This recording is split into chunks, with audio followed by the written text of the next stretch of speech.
So this book is broken down into two essential parts, and you've heard components of each of these, but the part one is really a place for us to do some grounding.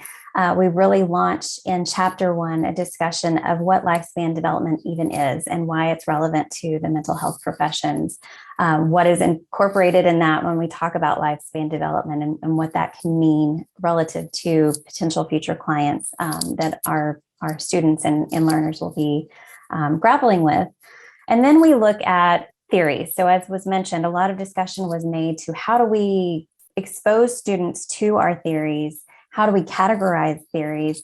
And what are the takeaways that students really need from kind of an educational foundational perspective? And then how are we going to then expand on that from the research that we did in the future chapters, really kind of expanding as Karen just mentioned on that.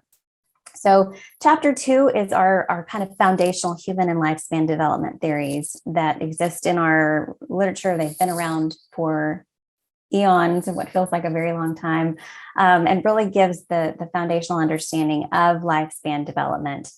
We want to anchor that. We want students to know that and appreciate it and understand that as kind of that foundation to understanding and framing what lifespan development is. And then in chapter three, we look at theories specifically around intersectionality and identity development. So there have been great progress in theory development across time that has expanded as we've moved forward. And some of these theories really do a good job of expanding on that and really speaking to that. So we wanted to make sure we're incorporating that in chapter three, as well as a way of kind of, again, introducing that concept around culture and context and the impact that that has on lifespan development. So you'll find the kind of primary features of those theories outlined there. As you move into part two and we start breaking down the theories relevant to ages and stages, you'll see a lot more kind of exploration of particular theories. You'll find a lot more of great application of those theories to the case study clients. But this will be the place where students can go to as a kind of collective resource of information on what the theories are and what their primary tenets are as they kind of prepare for licensure exams, et cetera.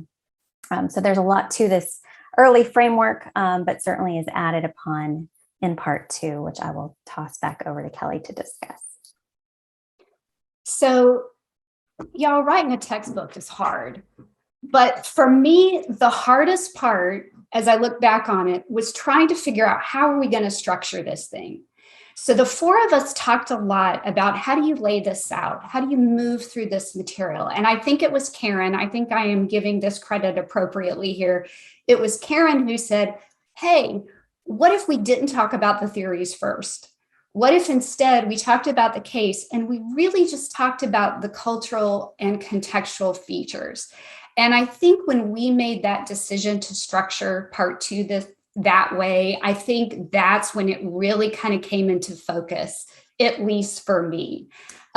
So we wanted to develop these comprehensive case studies of individuals, couples, and their families for each age and stage.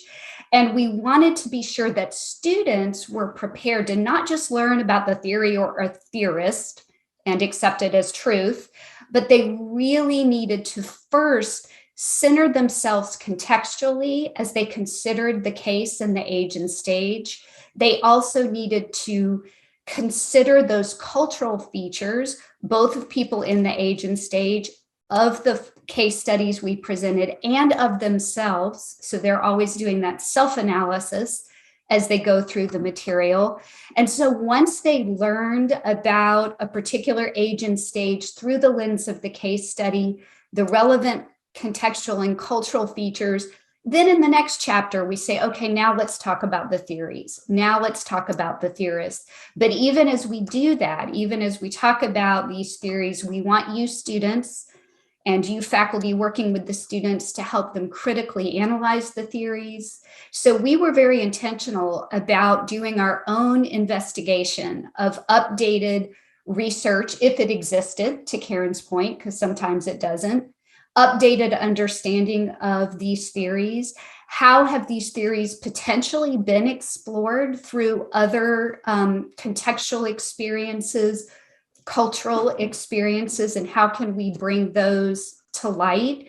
And then how can students start to marry understanding of age and stage, case presentation, cultural contextual features, and theory to give them a foundation for how they can then apply it when they're working with clients. We really want lifespan development to be seen as a class that isn't just about didactic teaching and knowledge attainment, but is more about integration of information that you use in the service of your clients and your future populations that you're going to work with.